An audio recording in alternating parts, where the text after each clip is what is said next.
only thing we have to fear is In war, fear itself. there is no substitute for victory. Let us never negotiate out of fear. We stand undivided, forever united, fighting hand in hand for the liberty we've earned, for glory and honor, for our sons and daughters, ever mindful of the lessons we've learned. Let the torch of freedom burn.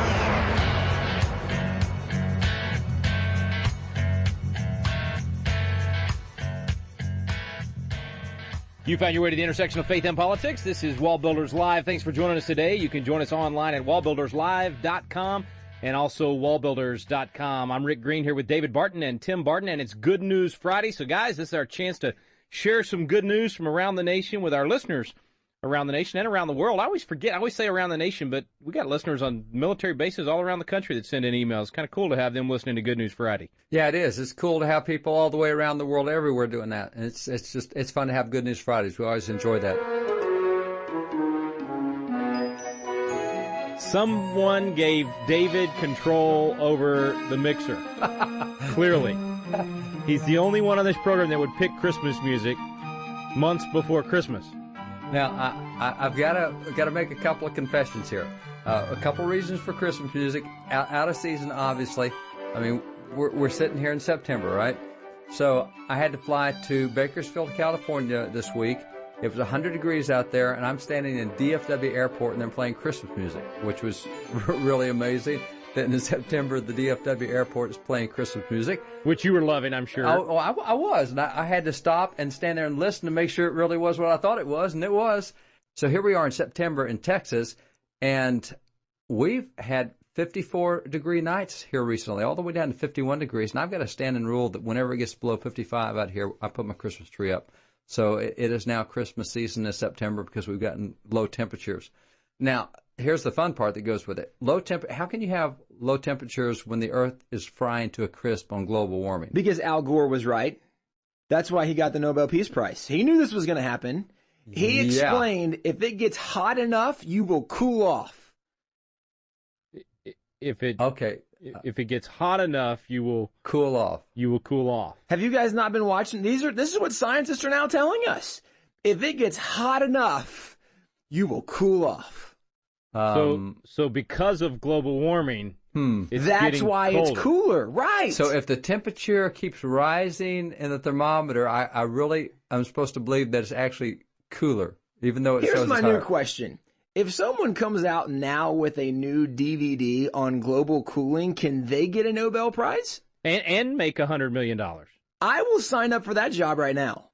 Well, that's part of the news is that, part of the thing they've been saying on global warming, and of course we've already covered Common Core stuff here and how they got global warming in education, et cetera, and where they're headed with all this new stuff. But it's kind of fun to point out three things here real quick. Number one is they keep saying that the Arctic ice is melting and it's a catastrophe and this is really terrible. And Arctic ice accounts for 10% of the world's ice. 90% is at the Antarctic. And Antarctic is growing like gangbusters. Record every year. It's taking more and more ocean out. So they're pointing to the 10% to say, see. That's point one, is they're ignoring the Antarctic, where 90% is. Point two is the new satellite pictures are out of the Arctic, and it has record ice growth. It has 1.7 million square kilometers of new ice since the last satellite analysis done. So in the last 2 years, they've got nearly 1 million square miles more of Arctic ice. So neither the Arctic or the Antarctic are shrinking, and that's why we were all going to drown. We were going to be launching boats off the Capitol steps in Washington, D.C., because as the Arctic and Antarctic melt, the ocean will rise. And sorry, that's not happening. And point number three is, now, Rick, you already know this because you and I talked about it, but Tim, when's the last time we had global warming? Do you mean the last time that Congress told us we had global warming? Let me ask you, when's the last time when the global temperatures were actually rising? Well, because I work with you guys, I help with the research, so I do know this. Okay. But I would like to pretend like I don't, and actually, let me just think. Just from memory, when I remember averaging temperatures together, I'm going to say it's been the 90s. It's been 19 years. Yeah. So we are now 19 straight years without any kind of increase in global temperature. And Common Core, as great a curriculum as that is, there they are. And I say that facetiously. That's one of the reasons Common Core is really an indoctrination curriculum, because now you got Arctic, Antarctic all growing. You've got 51-degree temperatures in Texas in September.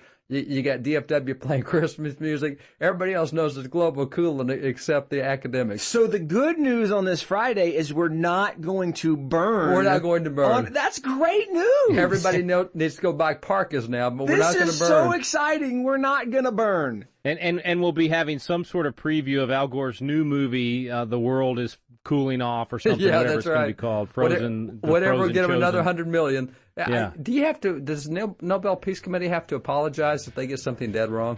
It's a good point.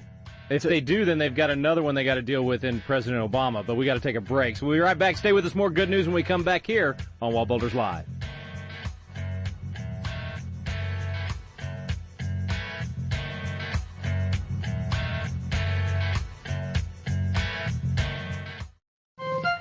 This is David Barton with another moment from America's history. Crime is one of America's most serious problems today. Its effects reach not only the direct victims of its violence, but even those who have not been attacked.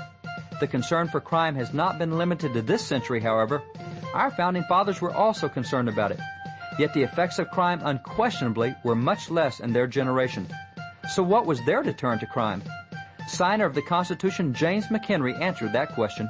He explained, "The Holy Scriptures can alone secure to society order and peace. In vain, without the Bible, we increase penal laws and draw protections around our institutions. Bibles are strong defenses. Where they abound, men cannot pursue wicked courses." Founding Father James McHenry believed that widely teaching the Bible was the best means to deter crime. For more information on God's hand in American history, contact WallBuilders at 1-800-8REBUILD. Let the torch of freedom burn.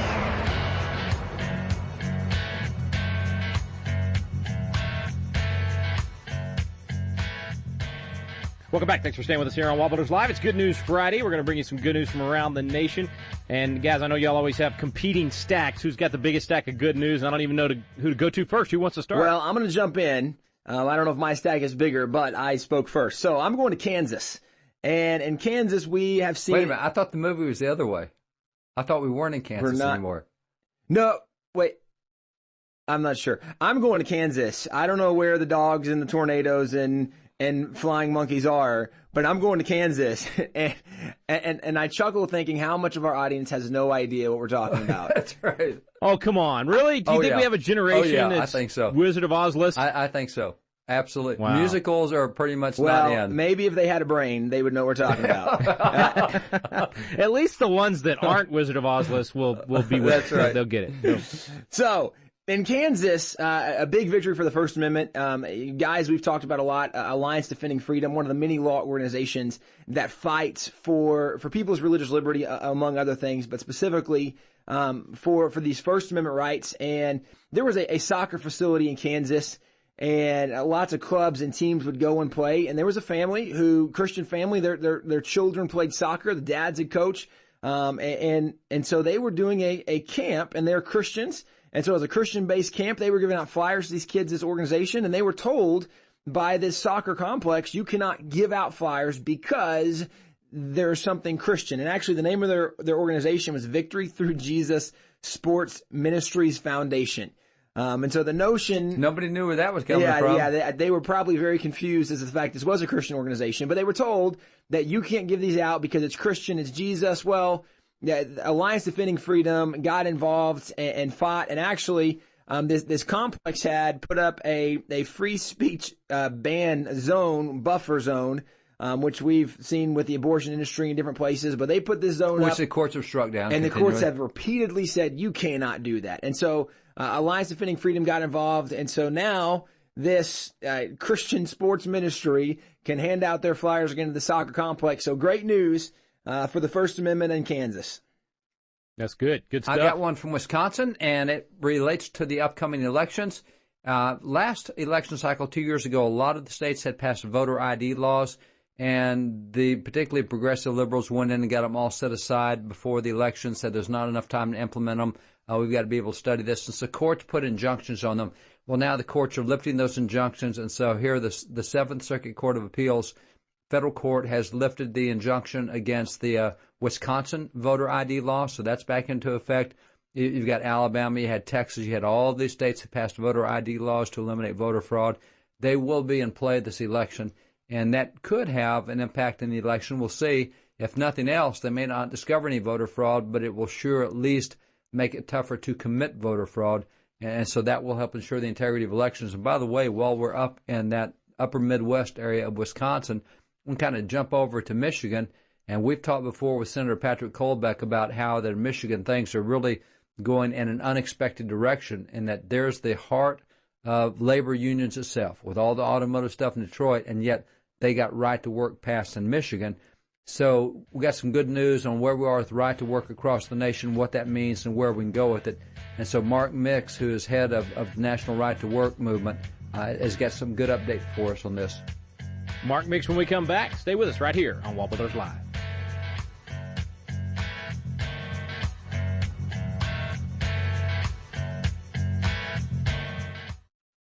This is David Barton with another moment from America's history. Since the Ten Commandments have formed the basis of civil law in the Western world for over 2,000 years, an individual is more likely to find a copy of them in a government building rather than a religious one. Yet amazingly, numerous rulings over recent years now make it unconstitutional to display the commandments in many public arenas. Consider what Founding Father John Adams said about this. He declared, "The moment the idea is admitted into society that property is not as sacred as the laws of God, anarchy and tyranny commence. If 'thou shalt not covet' and 'thou shalt not steal' were not commandments of heaven, they must be made inviolable precepts in every society before it can be civilized or made free." John Adams believed that no society could remain civilized if separated from the Ten Commandments. For more information on God's hand in American history, contact WallBuilders at 1-800-8-REBUILD.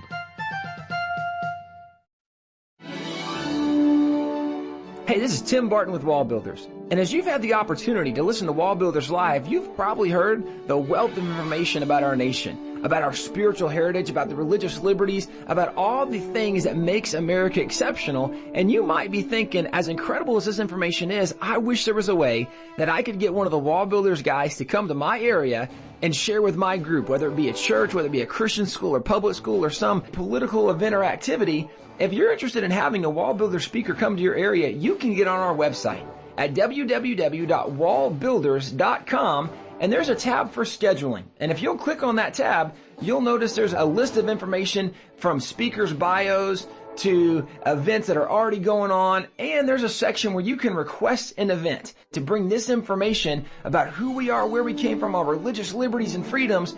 Go to the WallBuilders website and bring a speaker to your area. Let the torch of freedom burn.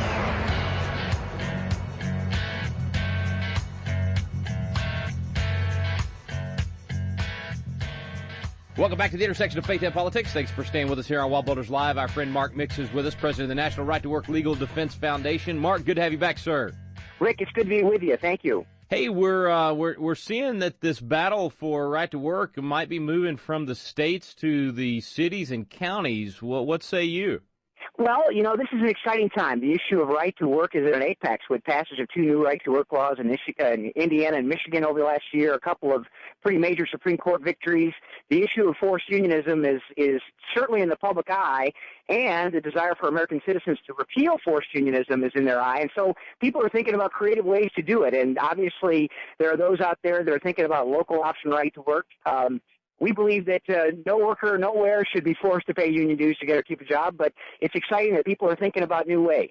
Yeah, it's I think shocking, really, if you compare where we were 10 years ago to where we are right now. The momentum is totally shifted to right to work and away from forced unionization. So, I mean, it's a big shift. Maybe people are saying, okay, well, if we've had these many victories at the state level, maybe we need to look at the local level as well. Could you have possibly seen so many major changes if you had been 10 years ago looking in your crystal ball?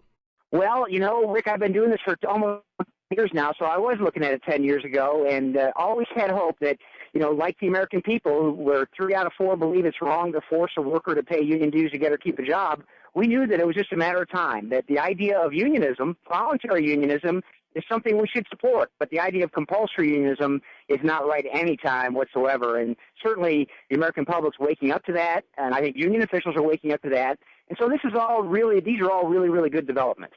So what is the city battle? I mean, what's the difference between getting this done? I mean, I totally get how to do it at a state legislative level, but what do the cities have to do with the right to work issue? Yeah, what's been talked about, and actually we've been down this road already, Rick. We've actually helped pass a right to work ordinance in a county out in New Mexico. A city in Missouri has passed a right to work ordinance, a local ordinance, and actually Indian tribes in their tribal territory have passed right to work laws. Unfortunately, the 10th Circuit Court of Appeals struck down the New Mexico County's local option right to work law, saying that Section 14B of the Taft-Hartley Act said that states and territories could outlaw forced unionism. And so what we think is probably going to end up having to happen is the state would have to pass a right to work law allowing local governments and local cities to do that. But it's a legal theory that, has been tested, but you never know. I mean, the idea that these things get to a different venue is something that is certainly encouraging. And we'd like people to focus on the issue of compulsory unionism from the national level. We've got that bill, Rick, pending in the United States Senate that does not add one single word to federal law. It simply repeals the provisions that authorize forced unionism. The bill's one page. It's one page. We've got 27 co-sponsors in the Senate and 117 in the House, and so we think there's an easy way to do it. But certainly, as people begin to figure out how they might be able to do it in a state like Illinois or a state like New York or a state like California, where prospects of passing right to work are low, but then again, we just passed a right to work law in Michigan. Yeah, of all places, right? So tell me on the federal law, then, it doesn't, I mean, obviously it does not say you cannot have a union. It simply says you can't force people to pay dues to that union. That's exactly right. The bill that's currently pending in the U.S. Senate and the U.S. House, as I mentioned, does not add one single word to federal law. It simply goes into the national labor policy that was formulated back in 1935 under Franklin Roosevelt, whose bias was in favor of compulsion, and it strikes those offending phrases that allow union officials to have a worker fired as a condition of paying dues or fees to them to keep their jobs. So basically what we do is we take the bias of federal law out of compulsion and in favor of voluntary unionism. It protects everyone's right to join a union, to participate, to pay all their money to a union if they want to, but they cannot be compelled.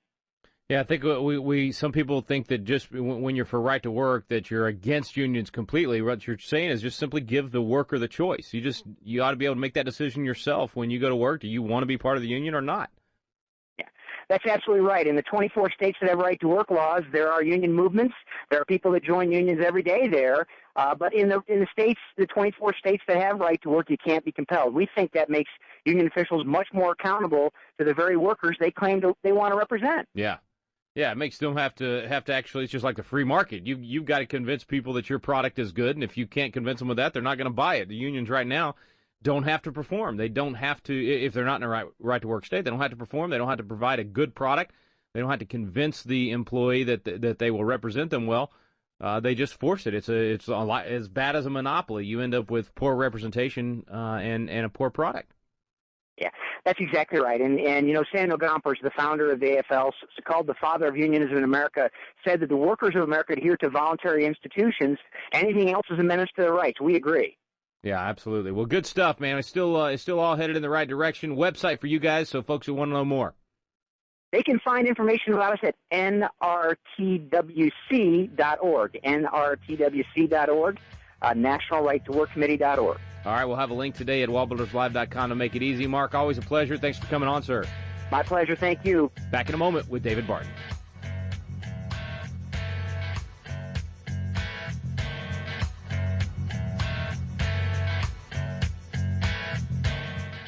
Have you ever wanted to learn more about the United States Constitution but just felt like, man, the classes are boring, or it's just that old language from 200 years ago, or I don't know where to start? People want to know, but it gets frustrating because you don't know where to look for truth about the Constitution either.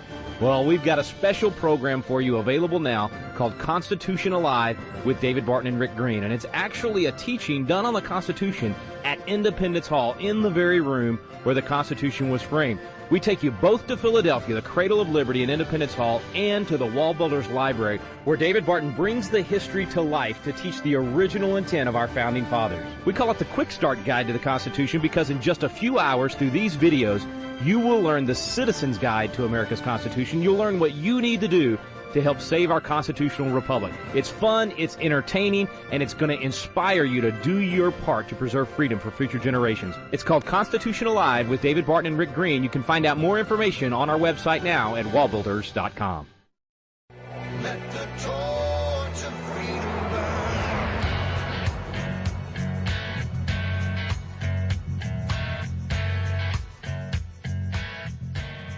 Welcome back to WallBuilders Live. Thanks for staying with us here on this Good News Friday. Thanks to Mark Mix for being our special guest on Good News Friday.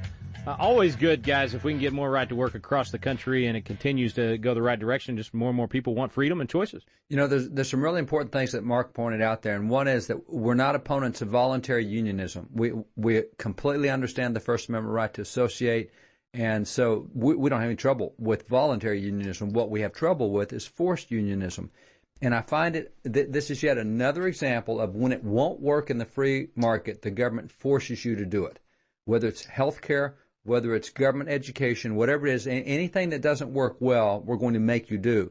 And so you have declining union membership across the nation right now, lowest point it's been in years. And so the government's going to force you to do things in unions. And if you don't belong to a union and pay dues, then you're going to get yourself fired. You know, what's this all about?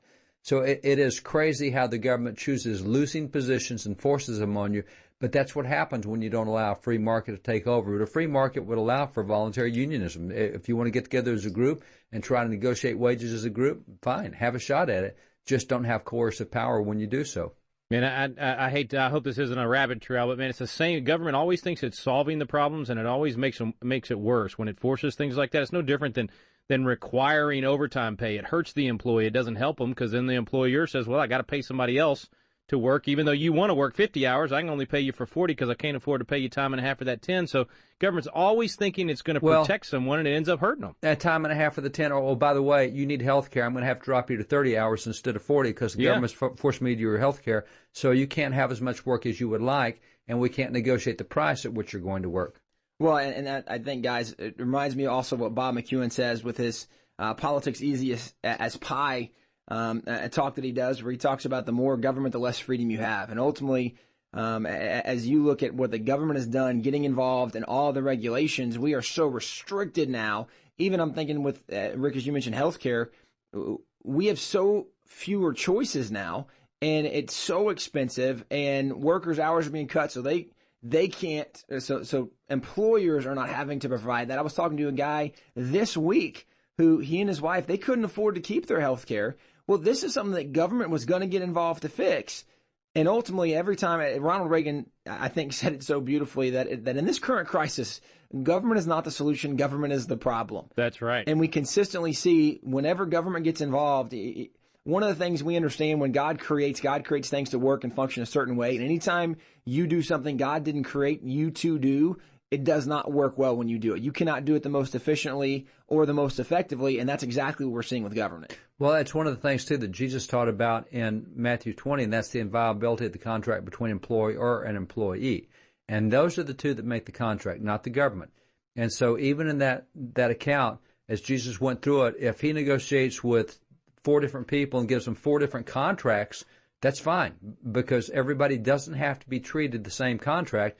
One guy can come in and say, you know, you're really good. And so I have that even with ranch hands. There's some ranch hands I pay more than other ranch hands because they're a lot more productive. They have more skills, more capabilities. That's my choice. Government doesn't tell me where to start with these guys. It doesn't tell me what I can and can't do. That's just not government's role. Well, and let me jump in. I've got another piece of good news that absolutely dovetails and relates to this. There's been a report that came out that covered this issue of minimum wage. There's been many places in the nation where minimum wage, where the government's gotten involved, or whether it be city government or state government has gotten involved, and they've raised minimum wage, and they said this is going to help people in need. And statistically, what we are seeing across the board is everywhere the minimum wage has been raised, it has not helped people in need. Now, any economist can tell you when you raise what an employer is having to pay, ultimately what they do to cover the expenses is they're going to raise the cost of their goods. Or get rid of some of the jobs. Or they're going to cut back. And so actually some of the studies that have been in favor of minimum wage says, well, look, minimum wage, we're seeing growth in the markets where we've raised minimum wage. Well, the problem is that statistically there has been growth, but it's only been a third of the growth of the rest of the nation, where they're in markets that haven't had that minimum wage expense put on. And so this is back to the notion that the boss should be able to pay what he wants. If you're an employee and you don't like what the boss is paying you, well, find another job. Go somewhere else. You know, that, and let's drive that home for a minute, because where they have raised the minimum wage, saying we got to give these people a fair living wage, it has gone up. The prosperity, not prosperity, but the income has gone up, but only 1/3 of what it has for the rest of the nation where they haven't raised minimum wage. So while they can point to it, the question becomes, do you want it to be 3 times as high as it is? Or you want, because if you let government do it, it'll go up a little bit. If you let private business do it, it'll go up 3 times as much. And there it is again, government enforcing something that is not nearly as productive or as efficient as the free market produces. And never will. I mean, the market, all those millions of decisions, the chaos of the market, that invisible hand, it's always going to give us a better outcome, not just for the individual, but for the whole economy. Yeah, and that's back to a biblical principle. And anytime you find a biblical principle, it will work effectively. So the good news on this Friday is that God's ways still work. Economically. He's not only right, it works best as well. Thanks for listening, folks. You've been listening to WallBuilders Live on Good News Friday. We stand under